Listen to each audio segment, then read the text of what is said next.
But where I'd like to go now is, sort of as Sister was setting us up, this journey inward, toward our true self and discovering God through contemplation is meant to lead us outward, right? It's not just for ourselves, but it should shape and affect how we relate to one another. And one of the ways that Merton experiences this is through the question of violence in our world, peacemaking. How do we respond to the challenges in the world around us? So the way we sometimes talk about this in Merton's life is to talk about his having turned to the world. He was a monk in the monastery. He was somebody who was on the periphery, on the edges of society, on the edges even of religious life, as he became more and more a hermit, more and more committed to a life of solitude. And as I mentioned, he has that epiphany at the streets of 4th and Walnut in Louisville, realizes that he's not separate, he's not apart from, he's not different than his sisters and brothers, that all the baptized, all women and men, we are united together in the Spirit. And so things that happen, things that are difficult, struggles that are faced by women and men outside of the monastery are also concerns for him. In this way, Thomas Merton anticipates what the Second Vatican Council teaches in Gaudium et Spes, that opens with the joys and hopes, griefs and anxieties of the women and men of the world are the joys and hopes, griefs and anxieties of the people of God. So he was really kind of ahead of his time. And he started to sense this tension. The more he lived a life of solitude and contemplation, the more aware he was of the suffering of others, he recognized he could no longer just write about prayer and meditation and contemplation. And in a letter he wrote in 1961 to his friend Dorothy Day, remember she was the one who said, "Don't call me a saint, I don't want to be dismissed so easily."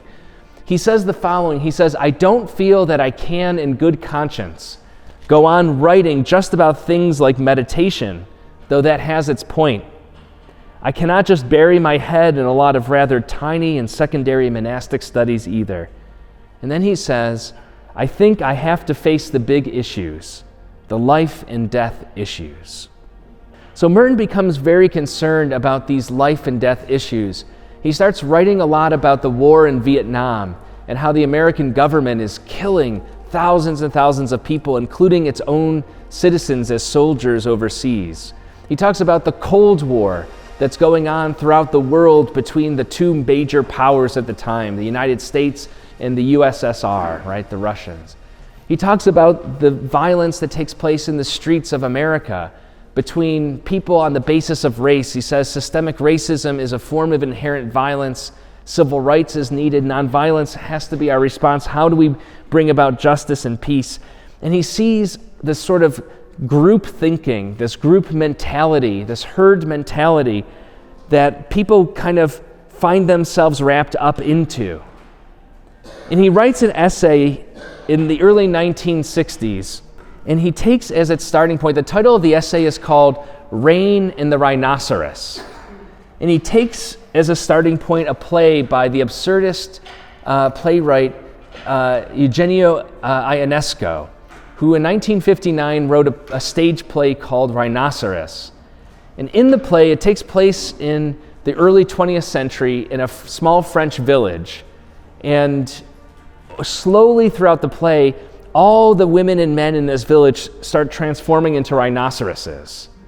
You know about that. And at the end, there's just one last human being who has not conformed into a rhinoceros, who has not become part of the herd. And Ionesco presents this as an allegory, as an image, a metaphor for thinking about totalitarianism, about fascism, about herd mentality, group mentality, about Nazism, which is why he chose that French town in the early 20th century. And Merton was fascinated with this question: how do people get swept up in these group thinkings? How do people become parts of this herd, part of this mob mentality? And he says we see this not just in the violent totalitarian regimes of governments and of dictators. We see this even in our everyday experiences of consumerism and capitalism. We see this in the way that we start thinking in cliques and divide ourselves among one another. We see it in the forms of sexism and misogyny. We see this in forms of religious discrimination and racial discrimination and tribal discrimination, and all these ways where we associate with a group and create an other. And Merton was very interested in this question of how does this happen? How does this herd or mob mentality arise? Why, in the case of the play by Ionesco, what makes somebody a rhinoceros and so few people willing to resist and maintain their full humanity? And based on what we were talking about before our break, it should not be any surprise to any of us that for Merton, the big thing was true self and false self. The condition that made possible the herd or mob mentality was this failure to embrace one's true self. You can think of all kinds of mob mentalities, herd mentalities.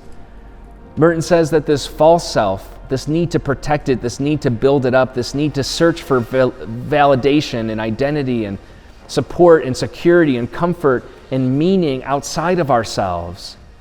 This is what leads us into these herds, becoming like rhinoceroses. In one passage in this essay, Thomas Merton says the following. He says, "Now if we take our vulnerable shell to be our true identity, if we think our mask is our true face, then we will protect it with fabrications, even at the cost of violating our own truth."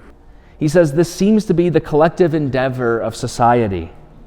The more busily men and women dedicate themselves to this effort, the more certainly it becomes a collective illusion, until in the end we have the enormous, obsessive, uncontrollable dynamic of fabrications designed to protect mere fictitious identities, mere selves, false selves. He says that is to say, regarded as objects. He says these selves reassure themselves. We reassure ourselves that we're real because we can step back and say, look at what we're accomplishing, look at what we've done, look at ourselves having fun. And he plays on this notion of fun. Isn't that how all these adverts constantly tell us where we get meaning in life, about having fun? We need to be out there having more fun. And Merton says that's a distraction outside of ourselves. But it's striking too when he talks about these vulnerable shells. He says, if we take our vulnerable shell to be our identity, if we think our mask is our true face, then we will protect it with fabrications, even at the cost of violating our own truth. You know, I think about this in so many ways. This is not unique to any one particular culture or society or community or government or church.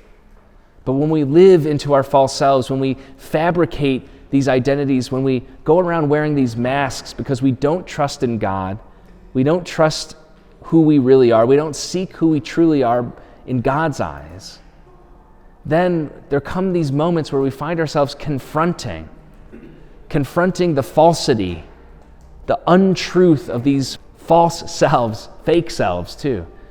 And when we stand face to face with these false selves, we find ourselves violating our own truth. It's interesting that this mob mentality is a kind of collective false self. We can contrast it with what Merton describes as a collective true self, what he saw in that epiphany at 4th and Walnut. Who we really are is those of us, all of us, touched by the love and grace of God, walking around shining like the sun though we don't see it. But the collective false self is this mob, this herd mentality.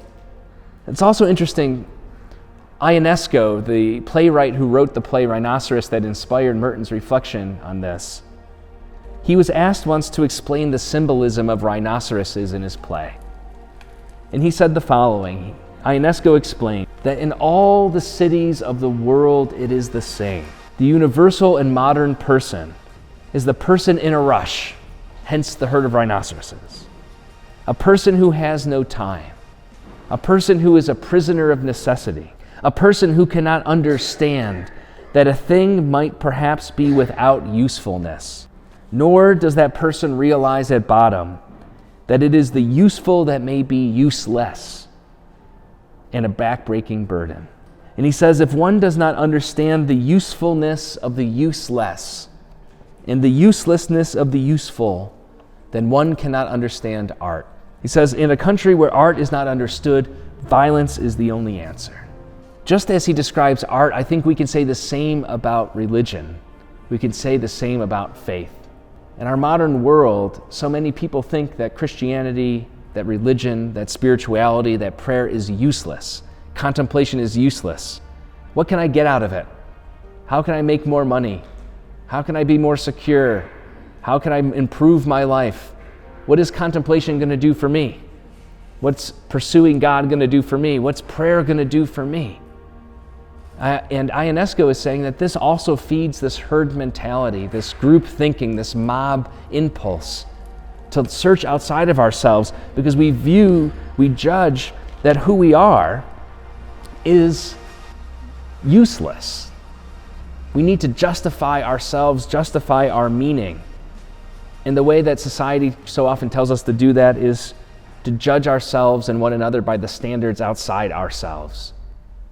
I'm reminded here again of that inspiration of Thomas Merton from Francis of Assisi, that it is a failure to remember that who we are before God is who we actually are and nothing more, nothing less.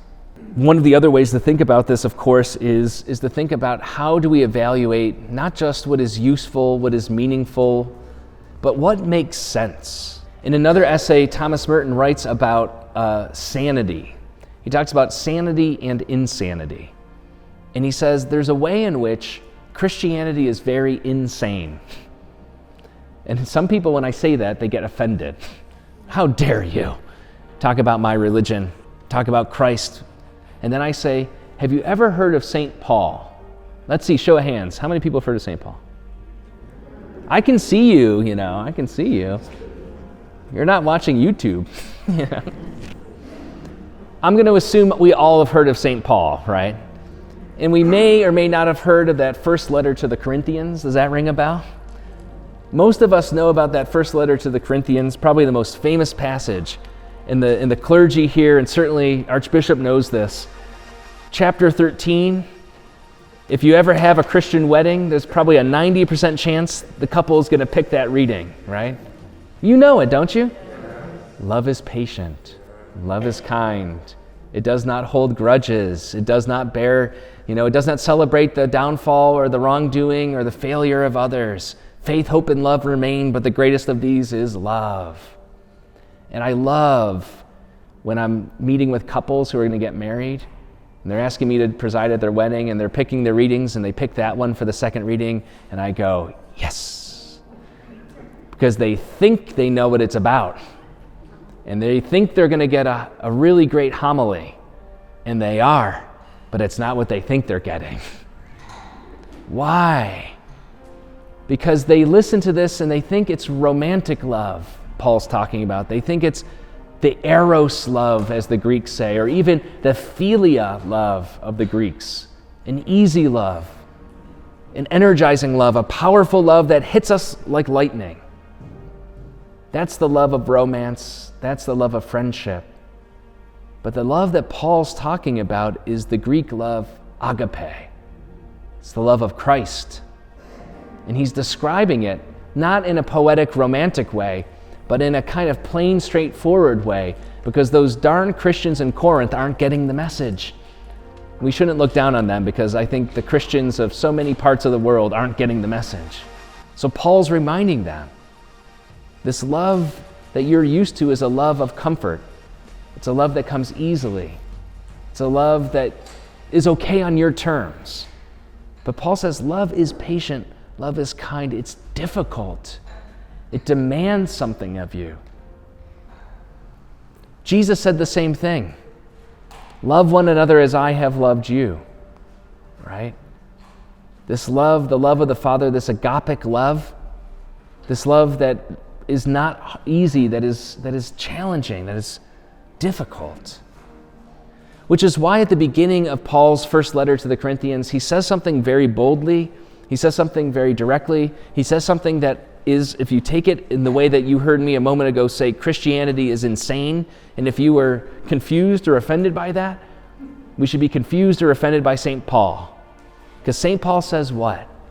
He says, sisters and brothers, the faith we profess in Christ, it is foolish. It is a scandal. It is a literal stumbling block to people who think according to the wisdom of the world. So he says, people who think with this logic of the world, it makes no sense. We say God became human. That's crazy. Why would God do that? The Greeks at the time thought these Christians were out of their mind. He says it's a scandalon to our Jewish sisters and brothers. They don't know what to make of this. And yet we preach not just Christ, but Christ crucified. The message he's saying there is, from the very beginning, we have to recognize that the way we order ourselves as followers of the gospel, as believers in Christ, as baptized Christians, cannot be according to the wisdom of the world. The wisdom of the world leads to herd mentalities, mob mentalities, that say you need to have, everything needs to be accountable, useful. You need to take care of yourself. You need to join the group. You can't be on the outside. And yet Christianity says something completely different. Are we willing to look foolish?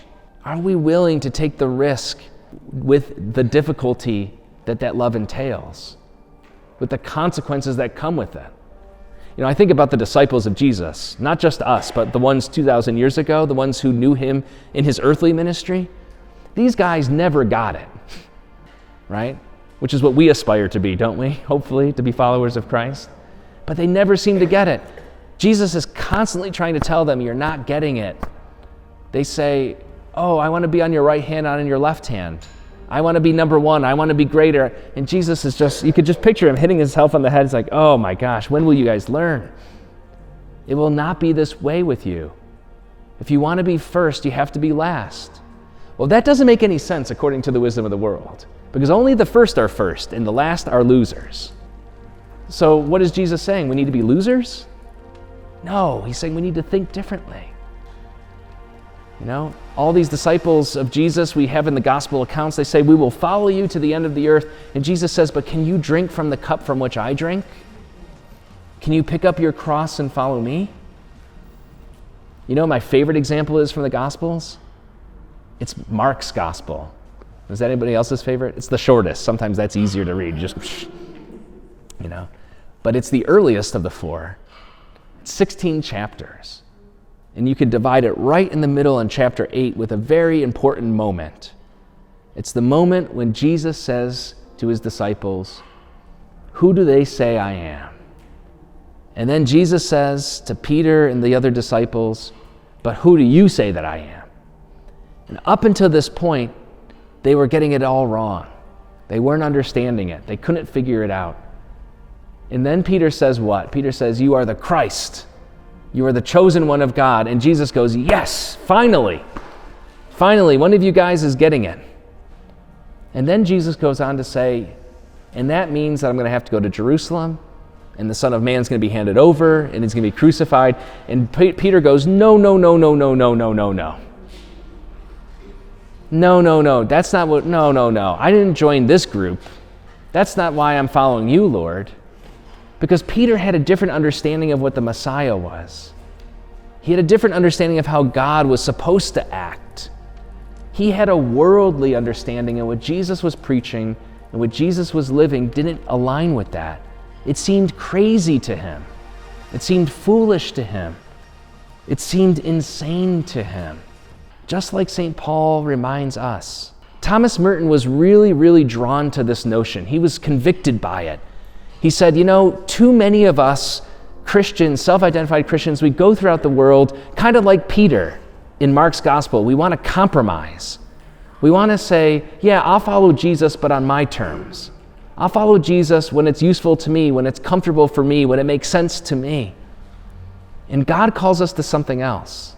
Merton says, the worst error is to imagine that a Christian must try to be sane like everybody else, that we belong in our kind of society, that we must be, and he uses this in quotes, we must be realistic about it.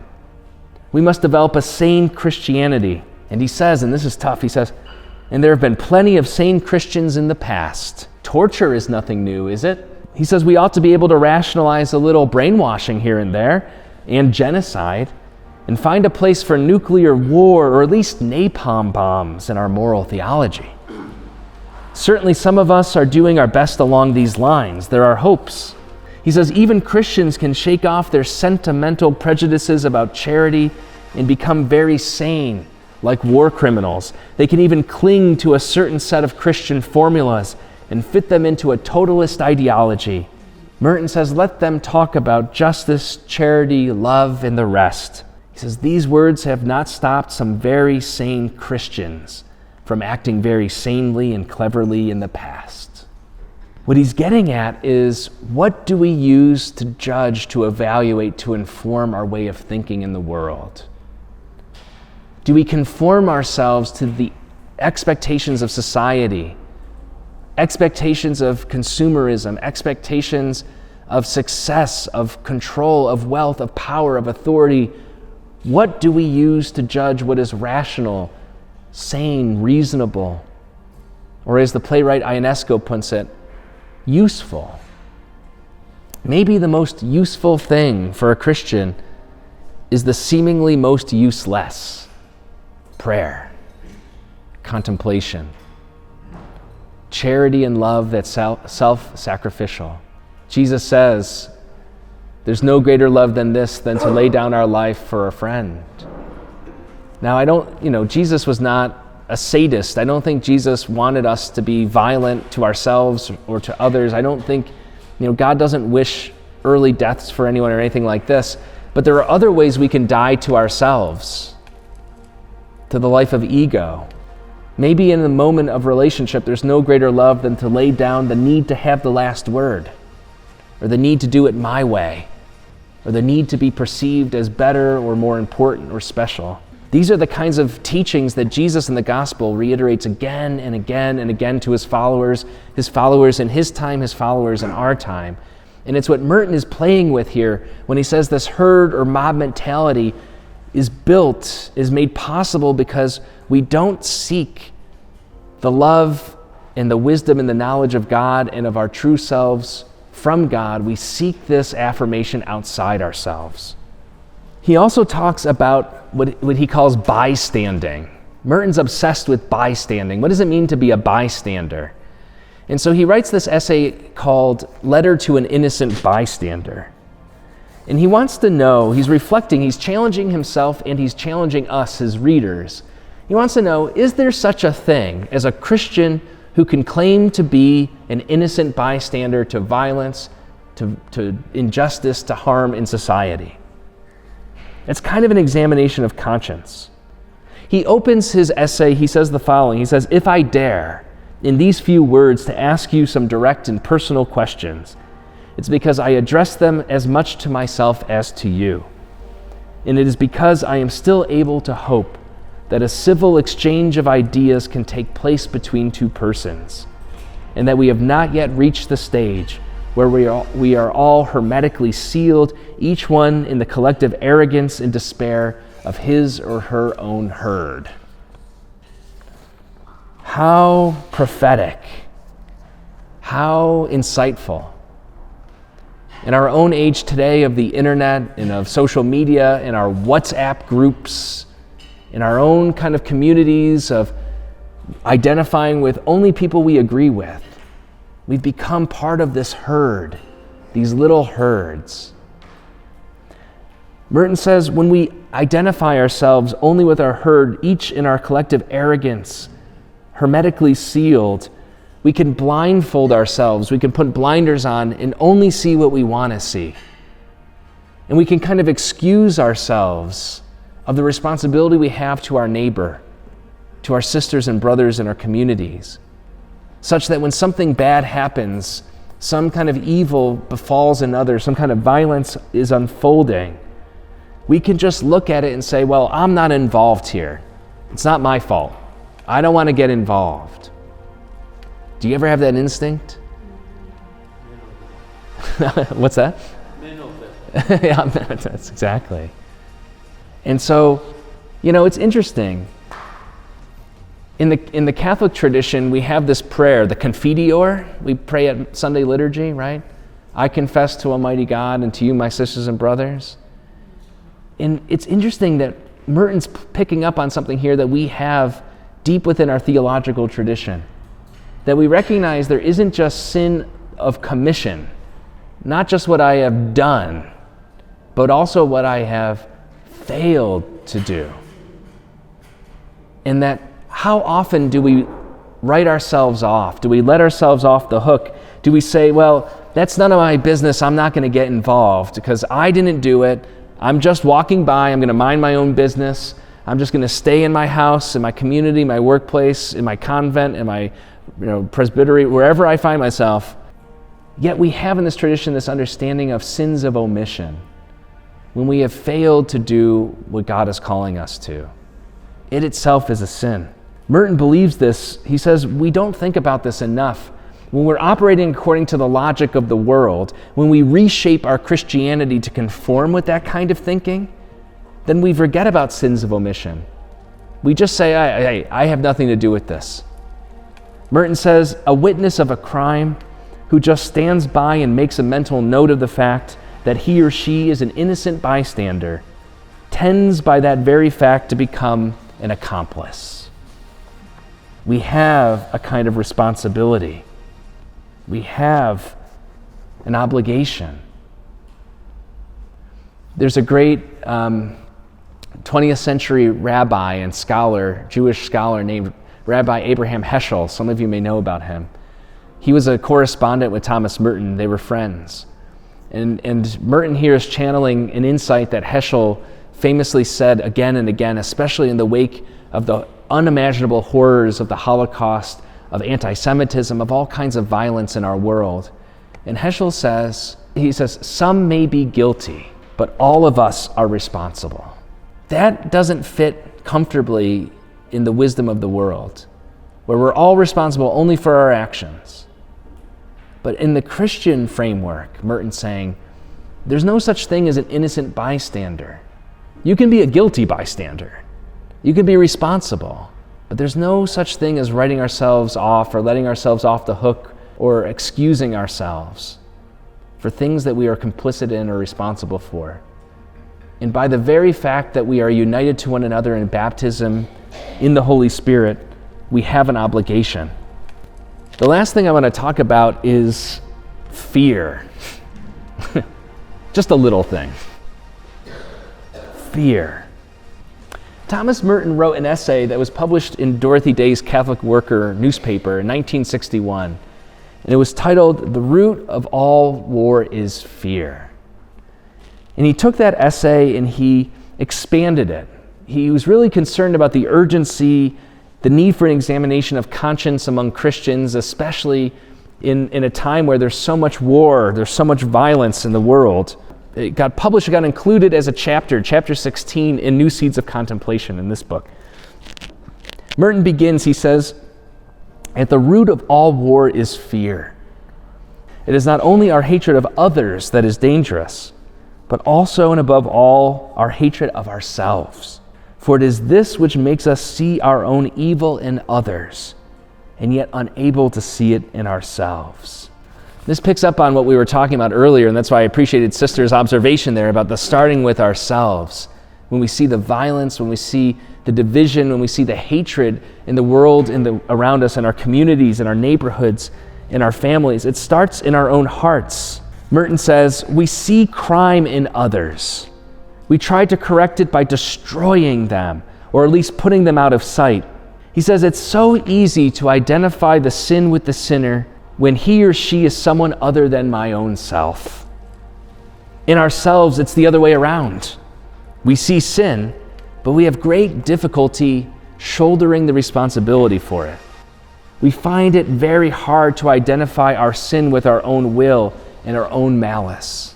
He says the temptation is then to account for my own fault, my own sin, by seeing an equivalent amount of evil in somebody else. Hence, I minimize my own sins and compensate for doing so by exaggerating the faults in others. And here I'm reminded of Matthew 25 again. Think of those goats. What do they do when Christ holds up the mirror of their lives?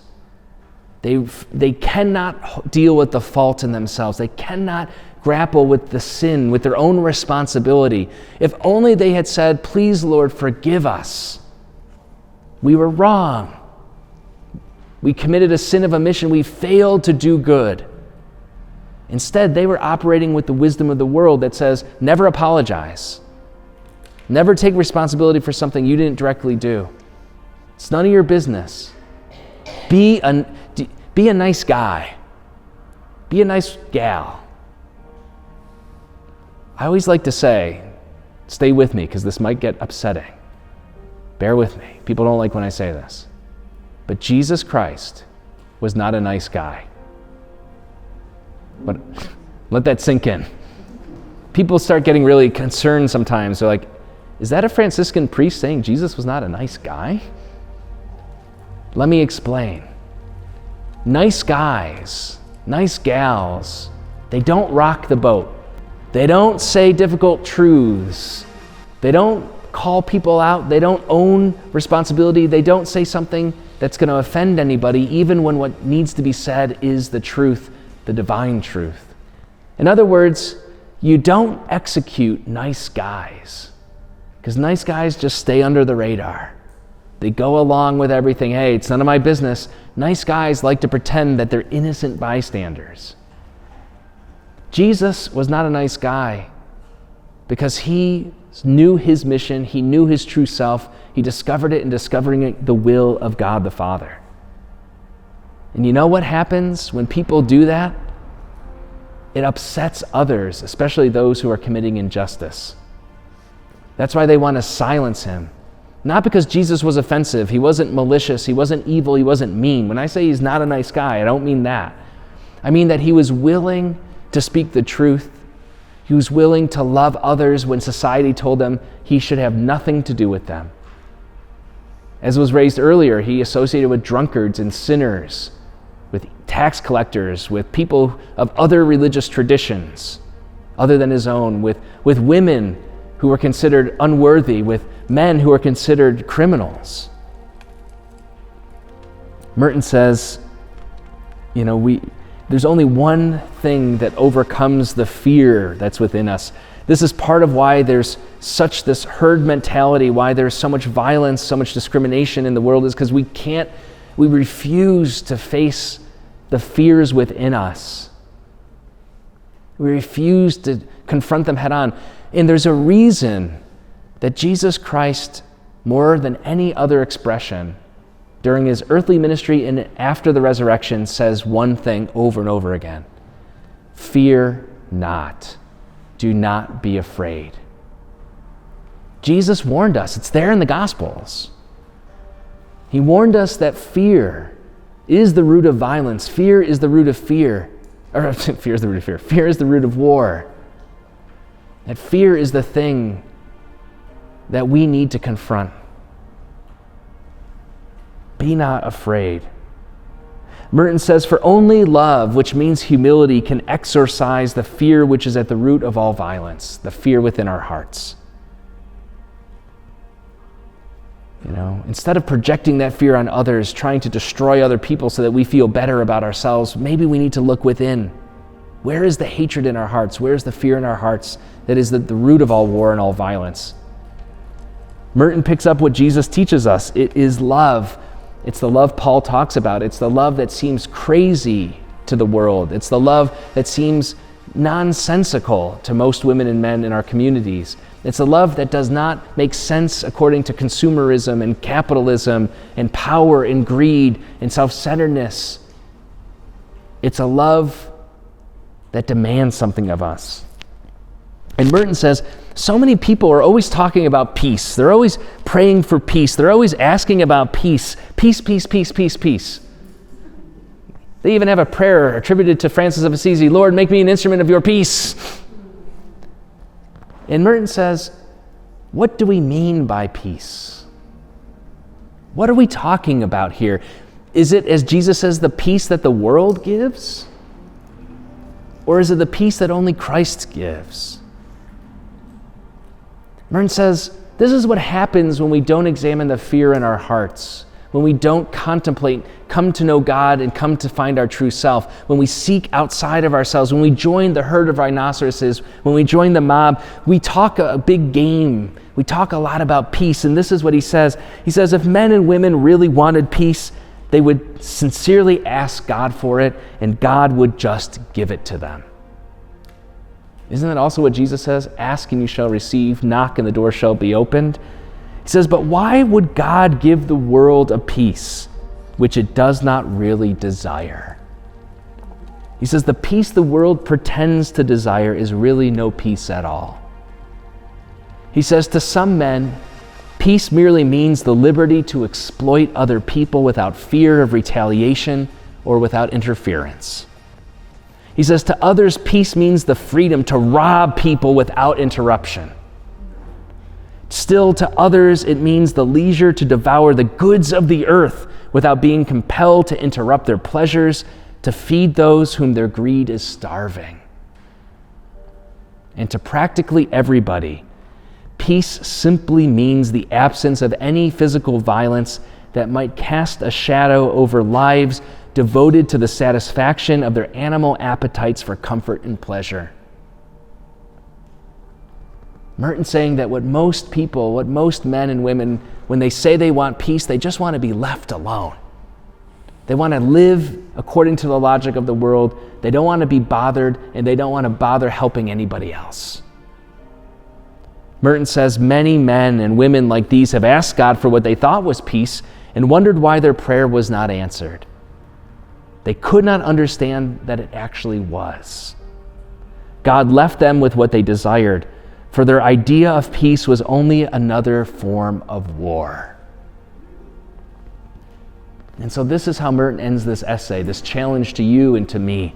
He says, so instead of loving what you think is peace, love other men and women and love God above all.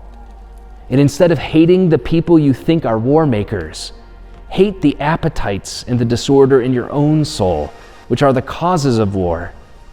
And if you love peace, then hate injustice, hate tyranny, hate greed, but hate these things in yourself, not in another. I'll just add that Merton isn't the only one to talk about peace this way and violence and fear. In 2015, Pope Francis, in one of his homilies, said, "Fear is an attitude that harms us. It weakens us, it diminishes us, it even paralyzes us. Fear is not a Christian attitude," the Holy Father says. "A fearful Christian is a person who does not understand the message of Jesus." Whew. Right on, right on. You know, people think the opposite of Christian faith, Christian belief is doubt. But I think Thomas Merton and Pope Francis, and of course Jesus himself, are exactly right. The opposite of faith is not doubt. Doubt is a normal journey part of our faith. The opposite of Christian faith is fear. Fear is the enemy of Christian discipleship. It inhibits us from loving the way that Christ has first loved us. It gets in the way, it prevents us from loving, as St. Paul says. Fear is the motivator of the worldly logic, of the sanity of the world, as Thomas Merton says. Fearlessness, not recklessness, but true faith-based fearlessness, is confidence and trust in the God who loves us into existence. Be not afraid, Jesus says. Why was it that Adam and Eve in Genesis 3 were so keen, so quick to listen to that temptation that they weren't good enough? It's because they feared that what that serpent was saying was true. They trusted something outside of themselves, outside of God. And that fear led to violence. That's the whole rest of the human history, isn't it? Fear at the root of all war, fear at the root of all violence. So what does this leave us? Thomas Merton believes that to be a Christian means to be a peacemaker. To be a Christian means to be nonviolent. To be a Christian means to confront that fear within us, to search for our true self in discovering God. When we have that, I mean, how many people, tell me about this, you know, the holy women and men in our lives, what Pope Francis calls the saints next door. I love that expression, right? It's not the capital S saints. It's our aunts, it's our grandmothers, it's our neighbors, it's our uncles, it's maybe it's even your parish priest. I don't know. Maybe not. Maybe the Passionists, yes. Franciscans, not so much. But But these people who we know, who they're not afraid, and yet they're filled with joy. They're the saints next door. You can sense that about them, can't you, when you meet them? There's something different about this person. That's what God calls us to. Thomas Merton says this is a universal vocation. We all are meant to do this. It's part of our baptismal call. The only question is, will we do it? Will we live this way? There's a very interesting, and this will be the last thing I'll share before we have some time for discussion before our break, or before our conclusion. There's this passage in John's Gospel. It's actually the very last story, the very last scene in the whole of John's Gospel that it kind of haunts me. Do you ever have that? You hear a story in the Gospels and it just stays with you forever? This is a very famous one. It's after Jesus is raised from the dead. And he's standing at the shore, right? He appears before his disciples. His disciples, the apostles, have gone back to work. They're fishermen, so they're early in the morning, they go out to cast a net, they're fishing and so forth, and then they see on the shore a figure, and Peter realizes it's Jesus. He gets so excited, he jumps out of the boat, and he runs up to the shore, and then the other disciples come in, and Jesus makes them some breakfast, the little fish and chips they're on, And then there's this weird scene. It's weird because at first glance it seems a bit odd. Jesus says to Peter, hey, can we talk? One-on-one. And they walk away and they have a little conversation. Does this ring a bell? Sound familiar, right? And Jesus asks Peter 3 times, do you love me? Now, a lot of people think that this is really just a kind of one-for-one to when Peter denied Jesus 3 times the night before he died in the garden. Remember, he's warming his hands by the fire, and they say, oh, you're one of his followers. No, I don't know him. And then he hears the cock crow, and he goes, ah. Oh. Now, that's fine. Peter denies Jesus 3 times. Jesus asks Peter, do you love me 3 times? I don't really care for that interpretation because it makes Jesus seem really petty, really small-minded. Do we really think that Jesus is like, you deny me 3 times, now tell me you love me 3 times. Do you love me? Do you love me? Do you love me? So needy, the resurrected Lord. I don't know. It just doesn't sit right. Maybe 12-year-old Jesus, but not resurrected Jesus. Unfortunately, in a lot of our vernacular translations of the Greek gospel, we get something lost in translation. English is my first language. And in English, my second language is Spanish, and it's the same in Spanish as well. There are not many words for love. Amor in Spanish, love in English. But in Greek, there are many words for love, as we talked about a minute ago with St. Paul. There's eros, a romantic love, right? It's a love that just captivates us. It takes us over. It comes from without. It's powerful. There's philia, which is brotherly or friendship love. It's love that comes easily. It's comfortable. It doesn't demand much of us. It's when when you meet your best friend or you have a sister in community you really get along with and you just kind of like each other, you're like, that's philia. That's the love of friendship.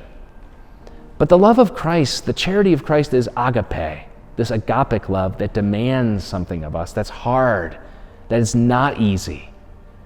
And so if we go back to the Greek version of John's Gospel, the questions start to make a little bit more sense. Jesus asks Peter, Simon, son of John, do you agape? And Peter says, yes, Lord, you know that I philia.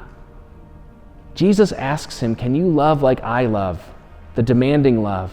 Can you love others as I have loved you, as the Father has loved me, that agapic love? And Peter, I think, is just being honest. I philia. I can love the easy love right now, the comfortable love. Then Jesus says, Simon, son of John, do you agape?